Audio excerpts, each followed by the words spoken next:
Hey, my friends, we will be right back to the show. But I have a question for you.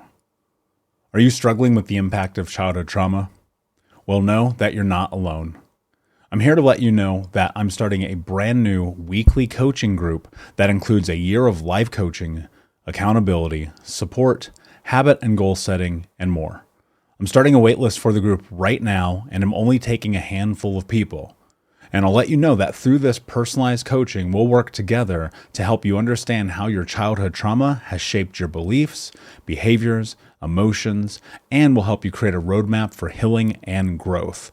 Right now, you can schedule an absolutely free coaching session with me and get put on the wait list if you go to thinkunbroken.com.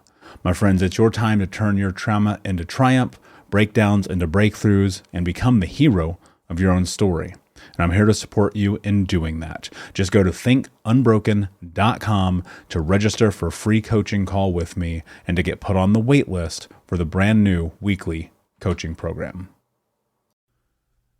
We'll be right back to the show. But before we do, I want to tell you about today's sponsor, factormeals.com, where if you go to factormeals.com/unbroken50 and use the code unbroken50, you can get 50% off your first order. That's factormeals.com/unbroken50.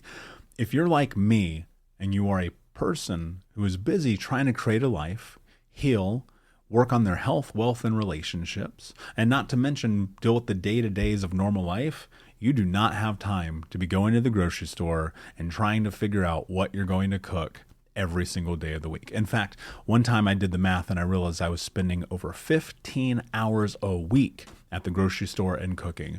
When I added Factor, I got to use that time for myself, for my family, for my friends, for my community, and for my business. And so if you're in the place where you need some more support in the kitchen, head to factormeals.com/unbroken50 and use the code unbroken50 to get 50% off. Hey, my friends, we will be right back to the show. But I have a question for you. Are you struggling with the impact of childhood trauma? Well, know that you're not alone. I'm here to let you know that I'm starting a brand new weekly coaching group that includes a year of life coaching, accountability, support, habit and goal setting, and more. I'm starting a waitlist for the group right now, and I'm only taking a handful of people. And I'll let you know that through this personalized coaching, we'll work together to help you understand how your childhood trauma has shaped your beliefs, behaviors, emotions, and will help you create a roadmap for healing and growth. Right now, you can schedule an absolutely free coaching session with me and get put on the wait list if you go to thinkunbroken.com. My friends, it's your time to turn your trauma into triumph, breakdowns into breakthroughs, and become the hero of your own story. And I'm here to support you in doing that. Just go to thinkunbroken.com to register for a free coaching call with me and to get put on the wait list for the brand new weekly coaching program. You're listening to the Think Unbroken Podcast, and I'm your host, Michael Unbroken. I'm an author, speaker, coach, and advocate for adult survivors of childhood trauma and abuse. In this podcast, you will learn how to transform your trauma into triumph, turn breakdowns into breakthroughs, and go from victim to being the hero of your own story. You can learn more at thinkunbrokenpodcast.com, and of course, check us out on Apple Podcasts and Spotify at Think Unbroken Podcast.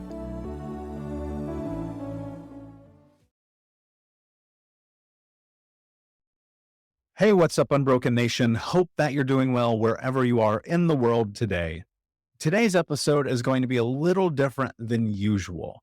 In kind of the celebration of now eclipsing the 100 episode marker and over 150,000 downloads, and finding out just recently that the show is in the top 1.5% of all podcasts on planet Earth, which made me super excited. I knew that I had to just take a moment here, first and foremost, and say thank you so much for listening, for sharing, for commenting, for when you leave the reviews on iTunes. It means the world. But with this many episodes in, it made me realize, you know what, there are probably some of you people, amazing human beings in the Unbroken Nation who have really kind of no idea who I am. And I thought to myself, well, what can I do here? I would love to share my backstory with you. And so what I'm going to include in today's episode is actually the preface to my book, Think Unbroken, Understanding and Overcoming Childhood Trauma. This is a dive into my background, my story, my journey, and what's led me to where I am today. And the reason I want to include that is so that you can understand something really important. You are not alone in this journey. We are in this together.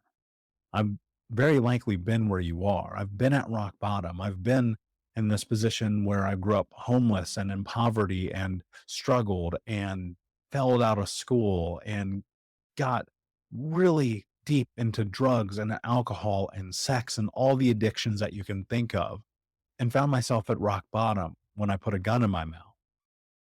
And so let me tell you this. I believe that we all are capable of healing.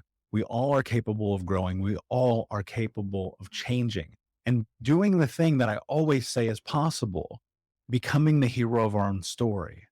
Now, that journey is not always easy. I'll be the first one to admit that, but I do know that it is possible, especially with support. And so the reason why I wanted to share the preface of the book with you and the background of my life story was just so that we could have some connection together. So as we head forward and to the next 100 episodes and the next 1,000, and hopefully in time, millions of listens and a major impact around the world, that we can have some connection.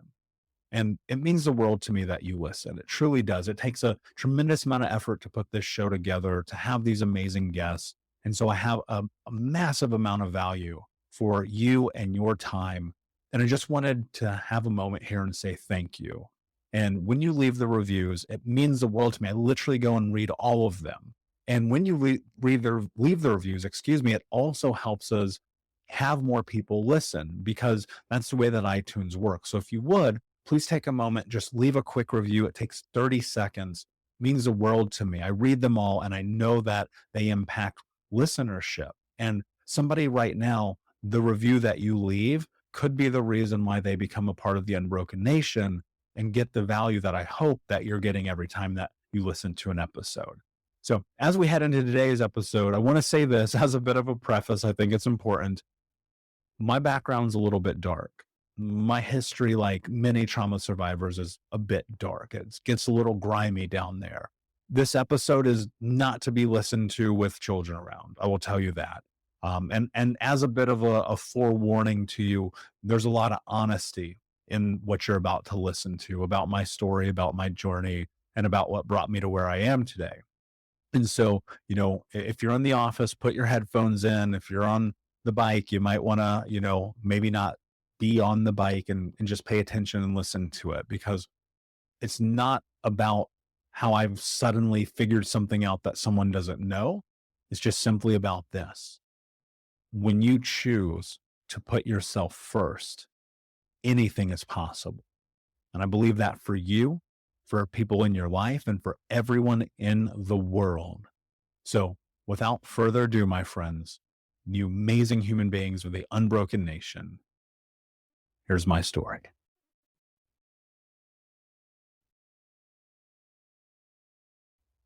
Preface. Downhill, head on. This crash is coming slowly. Move. Or watch the slow death of your way of life. There's a science of fear. It plagues my mind, and it keeps us right here. The science of fear. The temper trap. Child abuse is war. It was in November of 2013 that I decided to change everything that was happening in my life. I was 150 pounds overweight, cheating on my girlfriend, sick with a bacterial infection from drinking too much, smoking almost 2 packs of cigarettes a day, and getting high from the moment I woke up to the moment I went to sleep. I was thriving as a wedding photographer, building an e-commerce clothing brand, and working a third job to cover the expenses of the second business. To say the least, I was a workaholic, consumed with a million projects, which meant I didn't have to be alone with myself or my girlfriend. Photography led me down an incredible path, but required all of my energy. I was working with huge companies and getting recognized for my talent in multiple publications. The business part of my life was great, but my personal life was a disaster. In a word, my life was chaos. One morning, everything changed. I woke up and my lungs were on fire. My head was pounding, my body was shaking, and I felt the most lost I had ever felt. Feelings of guilt and shame spun around in my head like a police siren after getting extremely intoxicated and cheating on my partner again.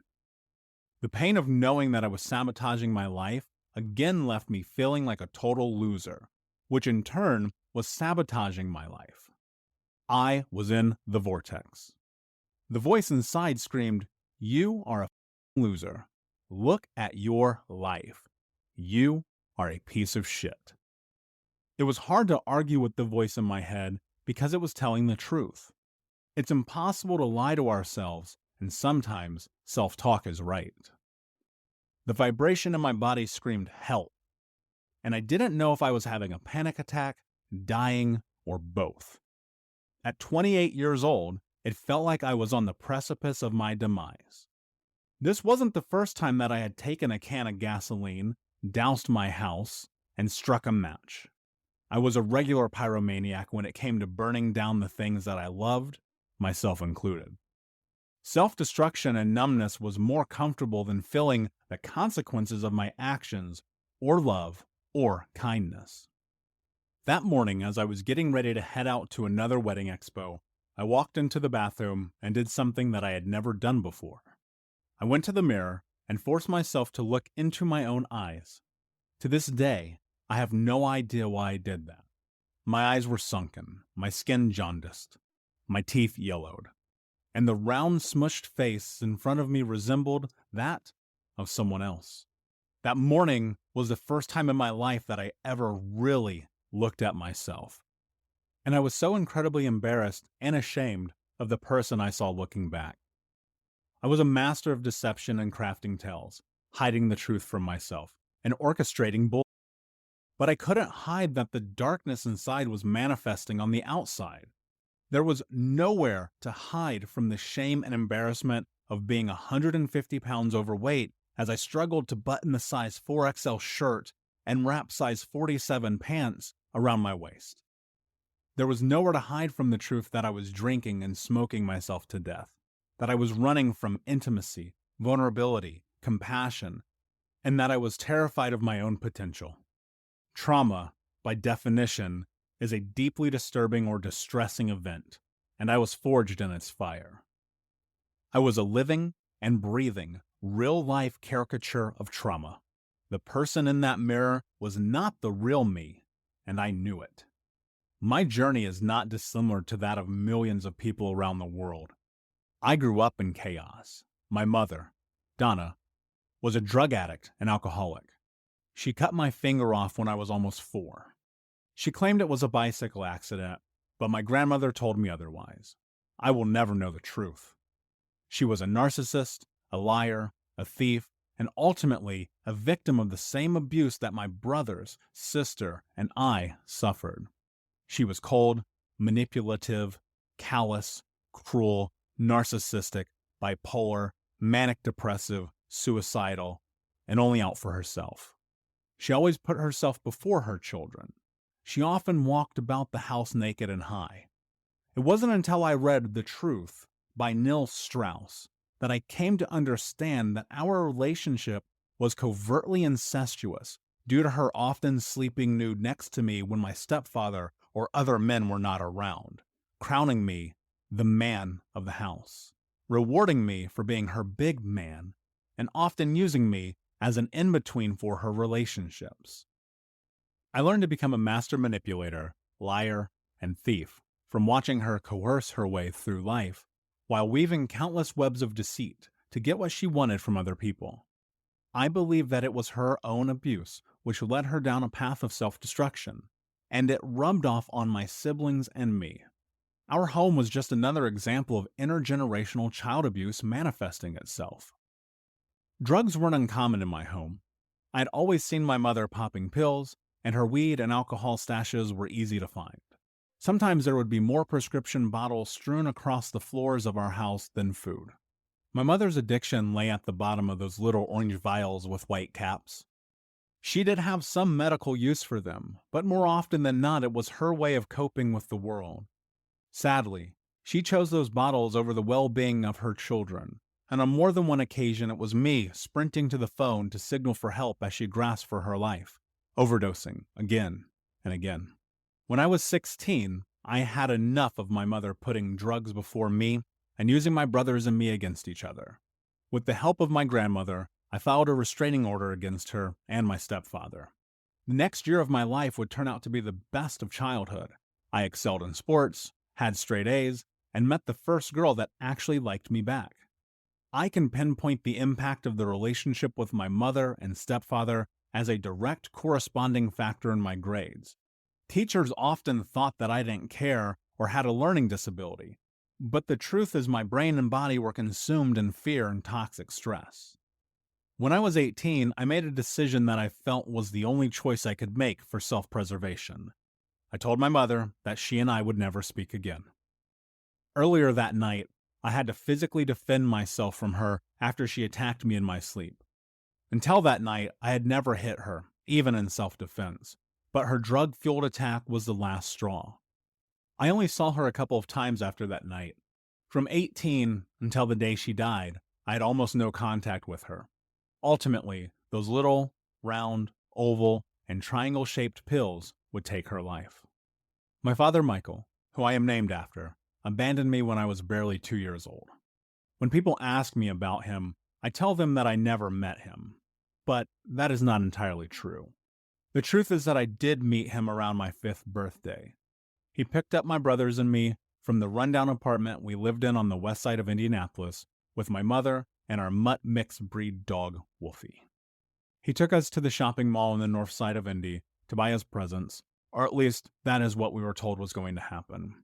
There were no presents, but we did have a slice of pizza in the food court. After asking to ride the penny horses, he beat us in front of onlookers who did nothing to stop him. I don't know what we did that was so wrong.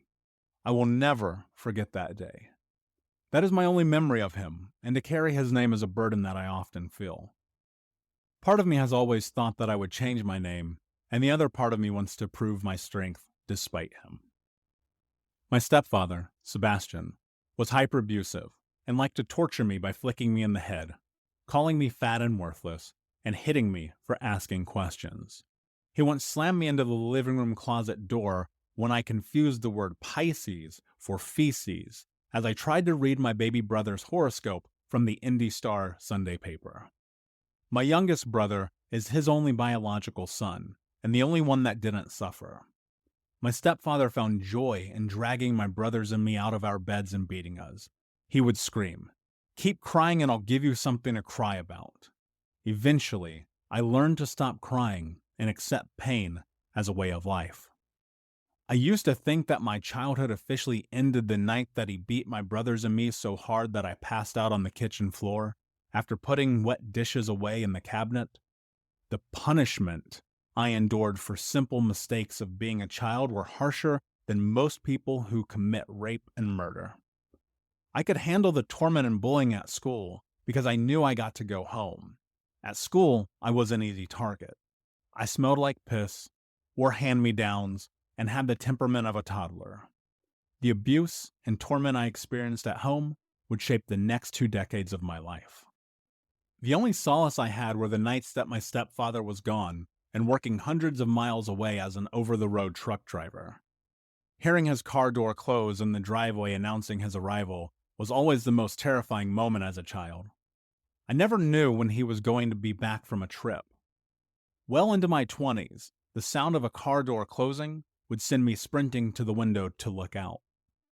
I knew that the time between that door closing and him getting into the house was enough to stuff a teddy bear into my underwear and to take the brunt of the punishment that I surely was about to receive.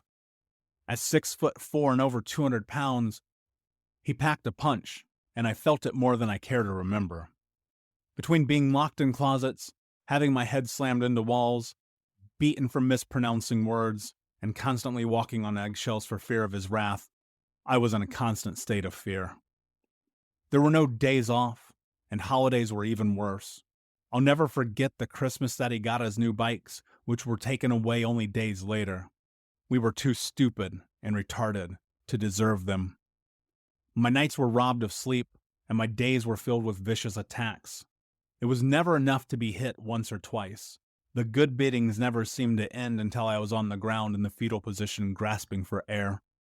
Today, as I stand at 6'4" and 200 pounds, I know my strength, and I can't imagine a more cowardly act than hitting a child or making fun of them for wetting the bed.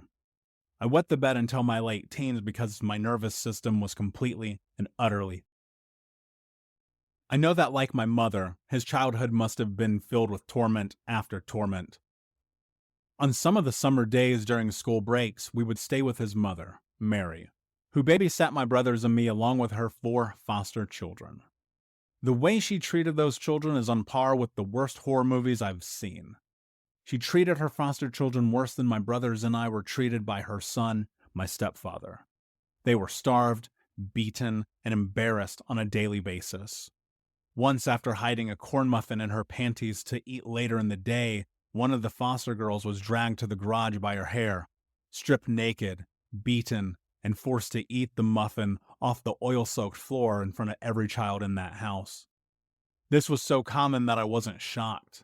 I've encountered so many terrible and misguided people, but she was evil in ways that I didn't know a person could be. After being evicted again, we moved into Mary's house. It was like living in the walls, the smells, and the feeling of hearing the screams of those tortured foster children haunted me every night. It was a real-life haunted house, and for years, I was forced to call it home. All of my experiences have taught me that child abuse is not sporadic, and I would argue that abuse is a learned behavior repeated generationally, time and again. I read somewhere recently that hurt people hurt people. It only makes sense to me that being a practitioner of abuse is embedded in the abused. I grew up in the Mormon Church. And since we were often homeless or deeply impoverished, the church parishioners would take us into their homes and offer us tithes to cover electric and water bills. It was during this time that I was molested by one of the ward's mothers. When I shared this with my mother, she told me that I wasn't allowed to say a word. A few years later, when I mentioned it again, she told me that it didn't happen and that I was a liar. I carried the shame of that experience for decades. I saw the worst parts of the church and witnessed other children being hurt and abused when my brothers and I would stay with them. When my mother was gone on a binge and my stepfather out of town, I would find myself staying with different families from the Brownsburg ward of the Church of Jesus Christ of Latter-day Saints. Over multiple years, I stayed with upwards of 30 different families, and much like ours, what happened behind closed doors was often hidden by Sunday smiles and pitch-ins. By the time I was 11, I had been stripped entirely of my childhood. Between the beatings, belittlement, molestation, bedwetting, shame, tattered clothes, foodless nights, bullying, and homelessness, I was ready to kill myself. Around this time, my baby brother went with his father, my stepfather, and he and my mother finally divorced. The second youngest of us boys went into the care of the state after threatening to kill himself. He was only 8. My sister lived with her father and escaped most of these experiences. Our family was anything but healthy and functional, and it hurt to know of all the dysfunctional families, we were the worst. When I was 12, my vehemently racist grandmother, Gladys, adopted my next youngest brother and me. Racism was a daily part of life living with my grandmother. It was not uncommon for her to scream spick, Jap, nigger, coon, Jew, beaner, and a litany of other diatribes out the car window or under her breath at the grocery store. It wasn't until my last few years of high school that the direction of her racism changed and began to directly impact my brothers and me. By the time I was a senior in high school, she would often say, "I guess you want to go to prison with those nigger friends of yours," and "I didn't raise you to be another one of these black bums." This would be the downfall of our relationship, and one of the major reasons that I removed myself from her in the same way I had my mother. Looking back, and knowing that a copy of Adolf Hitler's autobiography and manifesto, Mein Kampf, was in the living room, I was not surprised by her racism. I will forever be thankful to my grandma for taking me in. However, being a biracial teen in a racist household in an almost all-black neighborhood led to a full-on identity crisis in high school that would take me another 10 years to sort out. High school was certainly no walk in the park. While I did well in sports, the dog-eat-dog, prison-like environment at my school, one of the worst in America, drove me to stay intoxicated as often as possible. In fact, Northwest High School had such a deplorable graduation and pass rate that it was listed as a dropout factory in a study at Johns Hopkins. It has since been shut down due to budget deficits and declining enrollment. In high school, I was deep into using and selling drugs, breaking into houses and cars, committing robberies, skipping, getting into fights and hurting people, and honing my skills as a con artist. In essence, I was a full-on product of my environment. I started drinking daily before I graduated, and the sad truth is that a lot of us did. I was on a one-way path to being kicked out of school, but there were two teachers who, without question, impacted the direction of my life. Mr. Hollingsworth was the only man in my life that instilled any sense of belief in me. He made me feel valued and believed in my talent on the wrestling mat and in school. He was the only person to ever recognize that something bad had happened to me, and the only person to tell me that I was going to do something important with my life. His support will never be lost on me, and I am forever grateful. My life seemed to be headed towards total collapse, but by sheer luck, I had another amazing teacher who taught me the most important lesson I have ever learned. Mr. Brown was the kind of teacher that had seen everything, and I'm sure I'm not the first or last kid to try to win him over in an effort to get out of showing up. In the last semester of my senior year, he failed me for not showing up to class, and I was forced to attend summer school while my friends were beginning their first season of real freedom. I begged him to pass me. I literally cried and begged him. I punched the lockers and screamed, but he wasn't fazed. My world was ripped upside down as I had become the biggest loser in school. When my friends found out, they ostracized me. I was now the laughing stock of a school of laughing stocks. What they didn't know, and what I hadn't yet realized, is that trauma was guiding every action in my life. What Mr. Brown did was not only courageous, but to this day, the single most important thing that anyone has done for me. What he did was teach me that I can't get by in life on my charm and good looks. He taught me that if I want something, I have to work for it. After not being able to get into the military because of my medical history, I spent the next couple of years chasing girls, working in restaurants, and partying until 6 a.m. I had no regard for my own well-being or those around me, and constantly put myself and others at risk as I rode the spiral of sex, drugs, and booze. Like I was Tommy Lee of Motley Crue. In full disclosure, Tommy Lee was my idol as a kid. I knew that I was destined for something outside of homelessness and abuse, but I didn't know how to get there except through money and power.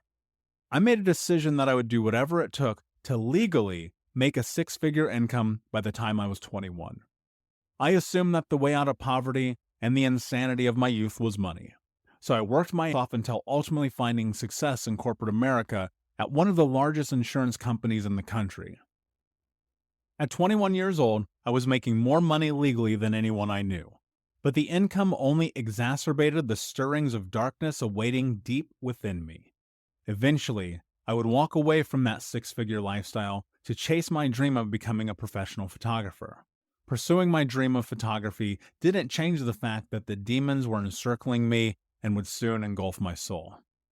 On my 26th birthday, I put a gun in my mouth as my girlfriend pounded on the bathroom door, begging me not to kill myself. I will never forget the taste of the cold metal against my tongue. I pulled the trigger, but the pin didn't strike the bullet casing. A failure to fire. I had guns in my life since I was a child, and I will never understand why that round malfunctioned. 2 days later, I went to the firing range, and the same gun worked like new. Fast forward 3 years. My photography and e-commerce businesses were booming, but everything else around me was in shambles. My relationships were a total lie because I was addicted to sex, porn, and was surrounded by toxic people who encouraged me to continue down the path I was on, instead of getting my together.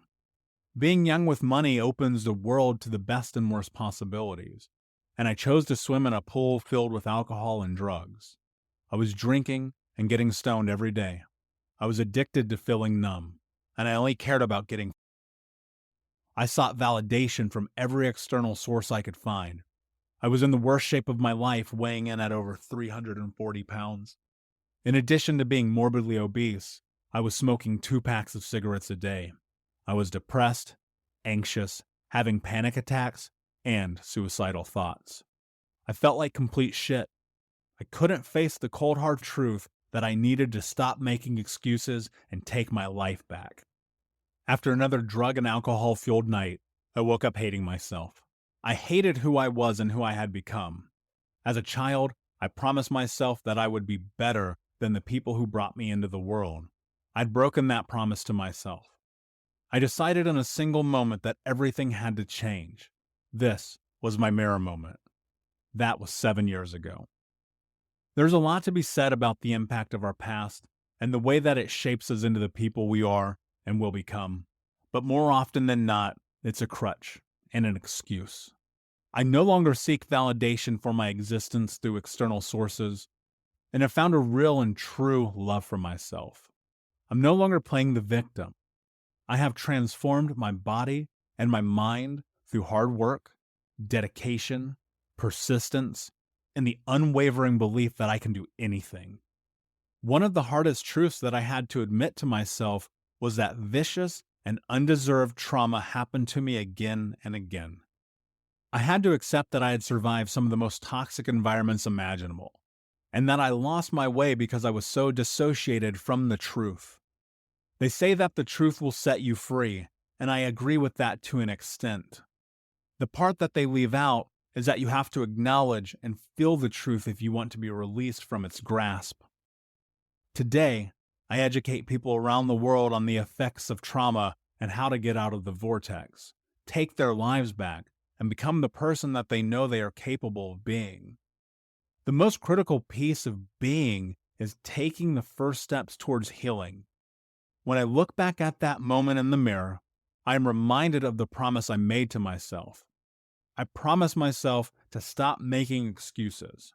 I would do anything to get healthy, including leaving everything behind to start over from scratch. It's not that I was running from who I was running towards who I wanted to be. What I didn't know was that the road to recovery and healing would be more daunting and confusing than the actual trauma itself. Surprisingly, the process of discovering who I am was more complicated than being the person that the world wanted me to be. The day everything changed, I acknowledged that I was responsible for creating the Michael I saw staring back at me. The Michael that stands in front of me today is the same, but with one huge difference. Today, I love myself. I love my strength, courage, personality, body, heart, and mind. I had to walk over the fiery hot coals and smoking ashes of the flames that once engulfed me because that was the only way I could create who I am today. When I look in the mirror now, the welling police sirens have turned into a powerful yet gentle whisper of a breeze that tells me, you are strong, you are capable, you are loved. It is through your story that others will find their light. It is through your power that change will happen. Go forward without fear, because today could be the best day of your life. Trauma doesn't give a about where you live, what color your skin is, how much money you have, or your status in society. As many as 70% of adults may be survivors of trauma. My mission is to guide survivors of trauma by connecting them with the warriors that they genuinely are. The battle against trauma is one that must be faced together, and it's easier to do it with a team by your side. Society may have once labeled me as an outcast, a loser, a drunk, a stoner, a liar, a cheater, and a thief. And those labels were all true. However, the one label I have always rejected was being called broken. I never felt broken, but I longed for someone to show up and guide me through the healing process. They never came. I decided to write this book because it is what I needed when I started my journey. I hope that you find it to be the same. I am here for you. We are in this together. We are not alone. We are the unbroken. Thank you so much for listening to Think Unbroken. Please share this episode with someone who could use it and help us move forward in our mission of ending generational trauma in our lifetime. And if you would, please take 5 seconds to pop on iTunes or Spotify, hit that 5-star, leave a review, and you can also reach out to us on social at Michael Unbroken or at Think Unbroken. And of course, you can check out our YouTube channel at Think Unbroken. Thank you for being a part of Unbroken Nation, my friends, and until next time, be unbroken. Hey, my friends, we will be right back to the show. But I have a question for you. Are you struggling with the impact of childhood trauma? Well, know that you're not alone. I'm here to let you know that I'm starting a brand new weekly coaching group that includes a year of live coaching, accountability, support, habit and goal setting, and more. I'm starting a waitlist for the group right now, and I'm only taking a handful of people. And I'll let you know that through this personalized coaching, we'll work together to help you understand how your childhood trauma has shaped your beliefs, behaviors, emotions, and will help you create a roadmap for healing and growth. Right now, you can schedule an absolutely free coaching session with me and get put on the wait list if you go to thinkunbroken.com. My friends, it's your time to turn your trauma into triumph, breakdowns into breakthroughs, and become the hero of your own story. And I'm here to support you in doing that. Just go to thinkunbroken.com to register for a free coaching call with me and to get put on the wait list for the brand new weekly coaching program.